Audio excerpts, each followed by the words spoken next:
Welcome to Love and Flowers and You. So the topic for today is dating. The topic just brings up almost PTSD. There's different types of dating. We have the dating that we have when we're younger, and then you have the dating you have when you're older. And some of that is just people not coupling up or coupling up, uncoupling and wanting to couple up again.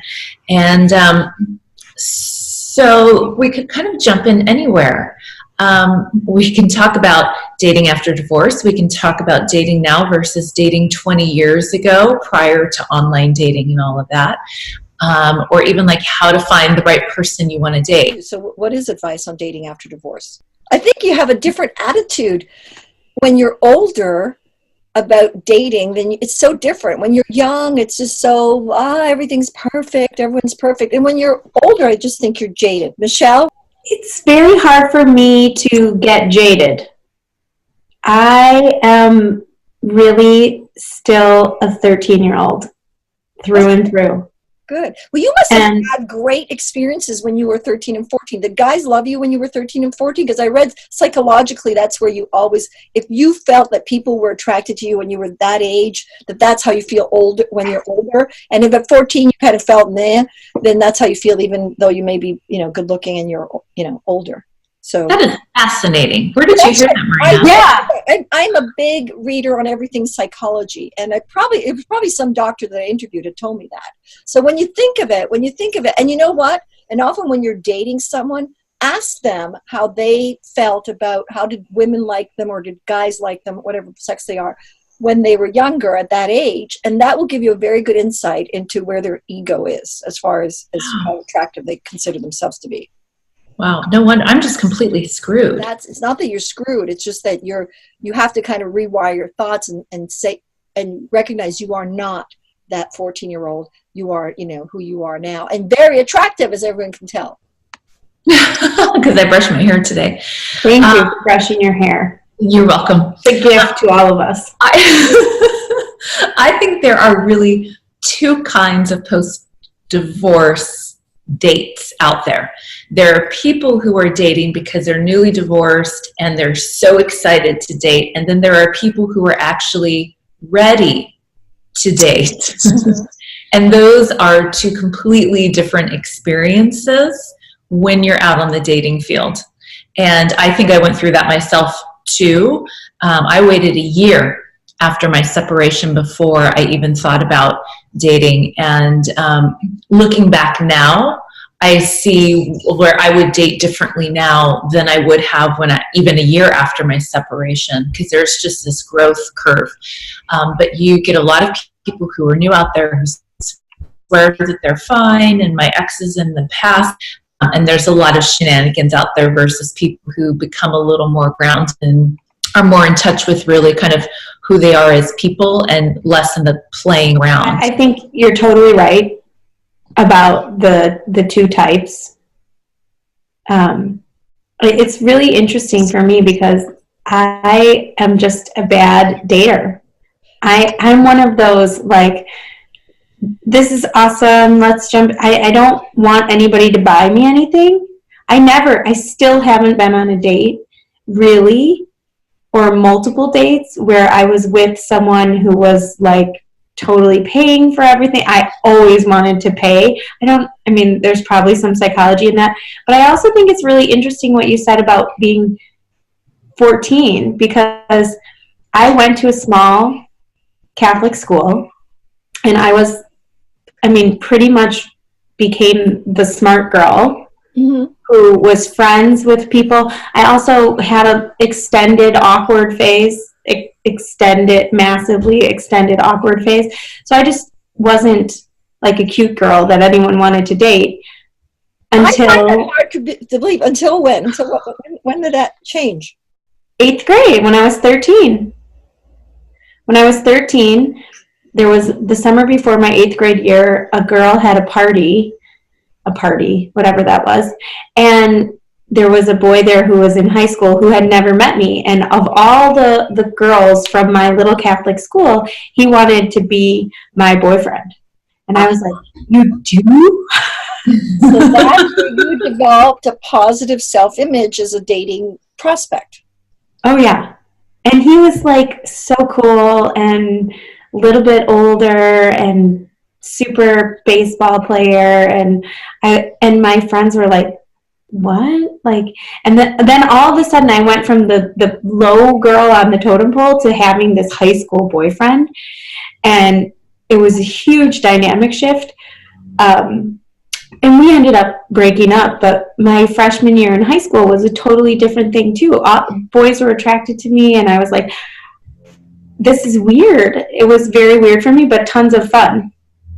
So what about dating advice for young girls that are 17 or 18? Let's start with that age, because, I mean, what age should girls start dating at?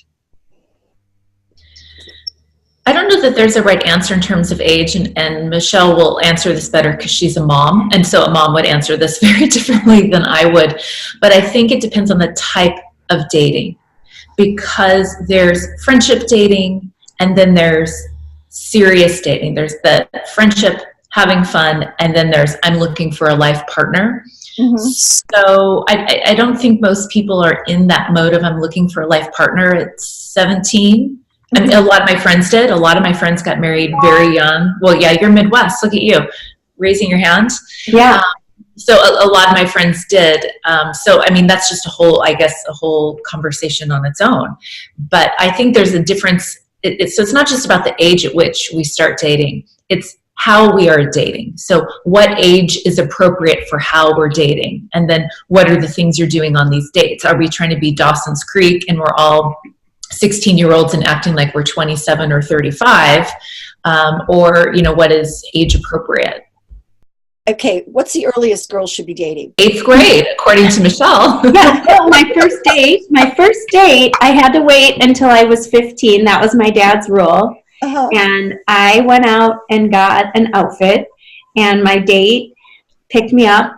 His mom was driving her minivan. She was a professional clown. Oh, fun. Wait, was she dressed like a clown when she picked you up? Not dressed like a clown, but I'm like decked out to the nines, skirt, heels, and he shows up like he probably a normal high schooler would, in his jeans and a sweatshirt, and he was like, oh, hi, and I'm like, it was a thing. Definitely a thing. But I don't think anybody does that anymore. Okay. Has their mom pick him up in the minivan dressed like a clown? Probably not. Never. That's not very post-millennial. Yeah. I don't think that was a thing even then. But that was special for me. No, but nobody dates. Teenagers don't date. They go out, they hang out in groups, if they hang out at all. This is my experience. It's very rare to date. It's much more typical, at least in my neck of the woods, for teen girls to be hooking up. And then they'll tell me after they've been hooking up with a guy and having drama, a guy who's also hooking up with other girls for like 6 or 7 weeks, that they want to start dating him. So I feel like the order is very much reversed. They're hooking up, they're having sex, you're talking about? They're having sex. They're on that sex spectrum. They're having intimacy. Yeah, they're having physical intimacy without exclusivity. Right. Okay. Which again is very kind of Dawson's Creek, right? It's very like 35-year-old behavior in teenagers. Or is it? Well, I think it is. I remember when I was younger, my cousins, who were very good-looking young boys at 14, and I was older than them, but I was probably 20 when they told me this, but they gave me insight into the male psyche, and they were saying that they told girls their age, 15 or 16, that they loved them because that would increase the girl's likelihood of being intimate with them. And girls fall for that, and I think it's important for us as women who have been there to talk to younger women about how you shouldn't be falling for that. Men, 14, 15-year-old boys are not loving you. They just really want to get in your pants. Keep your pants on, girls. We have the world listening to us.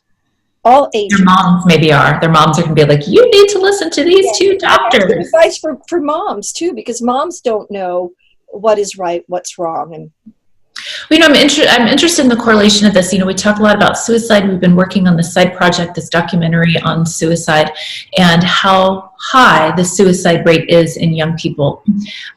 Between 10 and 25, it's the second leading cause of death after accidents.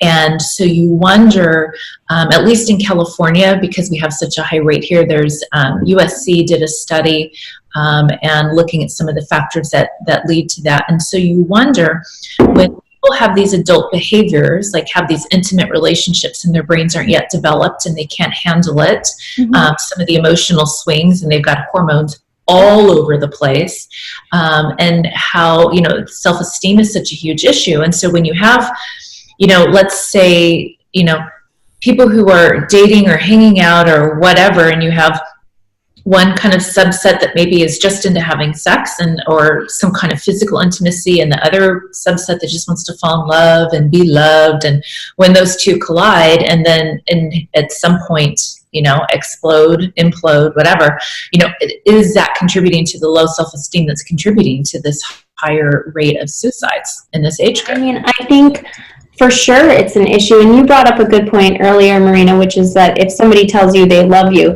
and again, I think girls are my experience with these Gen Z girls and millennial girls is that they're different. A lot of my girls will be like, whoa, it's too fast. But some of them also think about when your parents told you about sex, how many times did you hear, or did you ever get the message that sex is something that two people who love each other do? My parents really never talked about it, except that you have to stay away from boys. That's all I had a single mom who threw a book at me one day and walked out of the room. I was raised, in a very religious community where sex before marriage was just totally forbidden. So there was actually no discussion on protection or anything. It was kind of more of a moral model, and it's something you shouldn't do. And so I think that's a very different, we just didn't have the conversation at all. Do you remember that book? No, I just remember sitting in the living room. When my dad left, he took all the furniture, and we had this one chair in the corner of the living room, and I just remember sitting it with my feet up reading it, and I knew my mom knew I was reading it, and I knew she had probably read it, and so I was mortified to be sitting there reading it. And I just remember it's just horrible and cheesy and talking about making love and all this, and I don't know what it was. I think I just blocked it out of my mind. There was no discussion. How old were you when your dad left? Young. Kindergarten, first grade. Wow. So that also has an impact, doesn't it? Does that create abandonment issues or concerns when your parent leaves at a young age?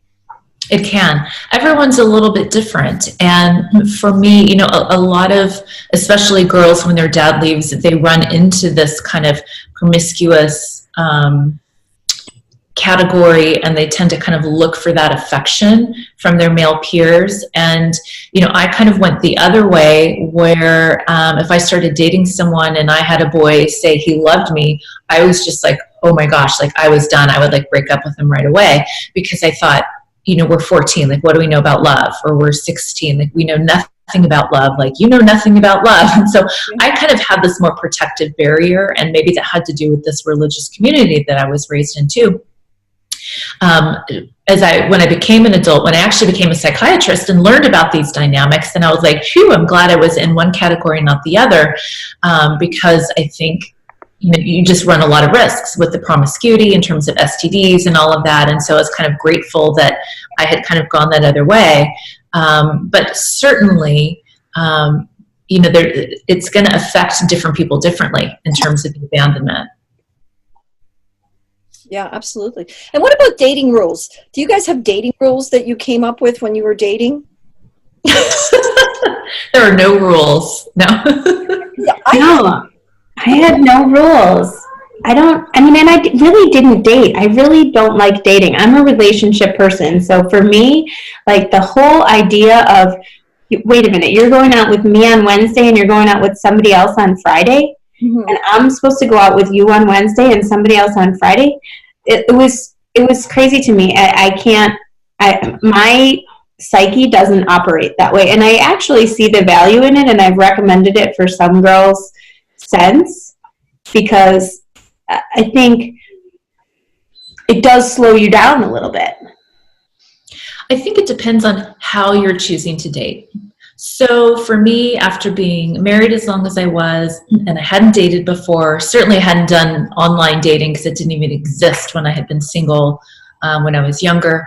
I had to learn the art of dating. I didn't know how to hold eye contact with a man. I didn't know how to flirt. I had just been looking at one man for more than a decade of my life, and I needed to just kind of get used to being open. And so, for me, I was actually following the advice of several of my friends, many of whom are therapists and psychiatrists, about going out and just kind of meeting different types of people and going on dates.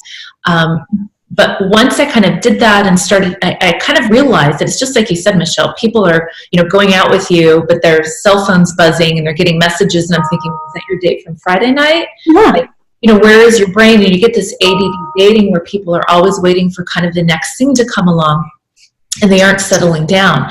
I started gravitating more toward actually non-American men. I was dating people from South Africa and Germany and, across Europe, because they have this dating style of just dating one at a time. It's very old-fashioned.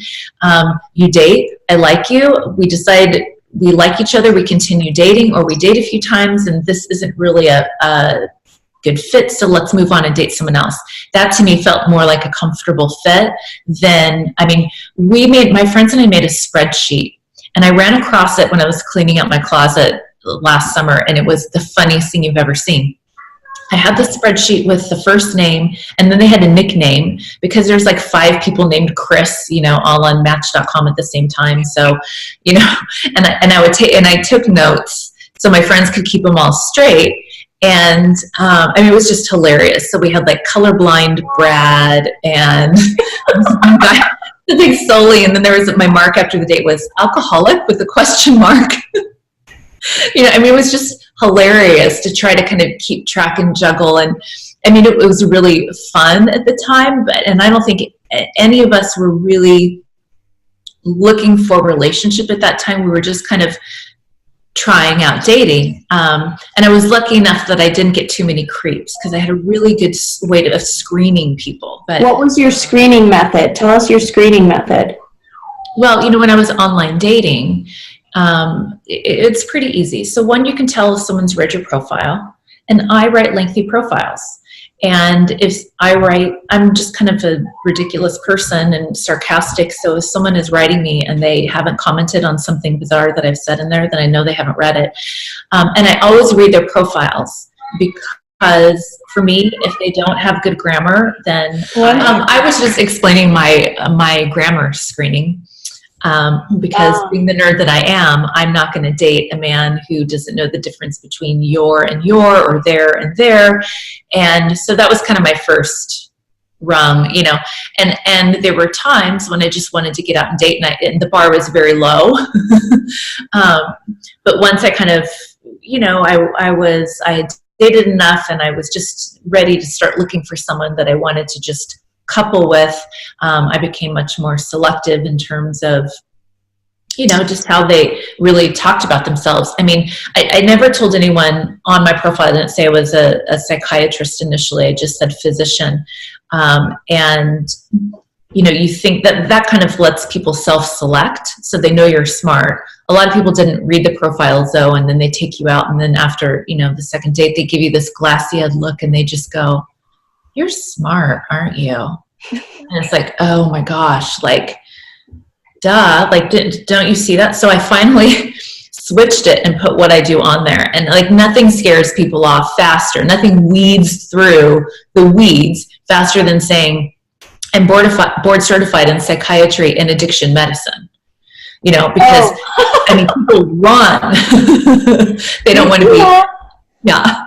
So that was a kind of like a pre-screen before I even met any of them. I just said, did you read my profile? You need to read this about me because, you know, you need to know what you're getting into. I'm totally normal, except you just need to know what I do. Now, did you guys have any, like I had read a book about how many times you should date before you had sex with somebody. And so did you guys have any kind of number of dates? And I used to tell my girlfriends all the time, well, you have to date so many times. So I wanted to know, did you guys have a number of times you should date before you had intimate relationships? And can you guess what my number was? Ooh, I want to play that game. We have thought bubbles. Can we insert the thought bubbles? We'll give our answer and then have our thought bubble answer. Oh, I have a really bad story about this. Okay. As a mother of 3 daughters, what kind of advice would you give about sleeping with guys? How many dates should they be on? So this is the thing. I really think that dating isn't that much of a thing anymore. What I will tell my daughters and what I will tell my patients is that, number one, you have different levels of emotional readiness for a physically intimate relationship. And don't deny the fact that you are still an animal. So someone that you're dating may look more delicious at a certain point in your hormonal cycle than they do at another point in your hormonal cycle. And this is a thing that I tell girls, that I'm like, go through at least one menstrual cycle seeing how you feel about this person, because invariably they will say, I met this guy, and I'm like, yeah, where are you at in your cycle? Day 14. Almost all the time. And they're like, nobody taught me about that. No, because we taught you about sperm and eggs and condoms, but nobody taught you about the emotional implications of your cycle or the emotional implications of a physically intimate relationship. So I think it makes sense. And nobody talked to me about sex either. In my house, I think my mom told me to wait until college. That was the full advice. And my dad tried to have a conversation with me when I was 16. We were in the car in bad traffic, and he starts to tell me, like, so you know, and I'm like, if you keep talking, I'm getting out of the car. You know, like I don't want to have this conversation with you on our way to a Bulls game.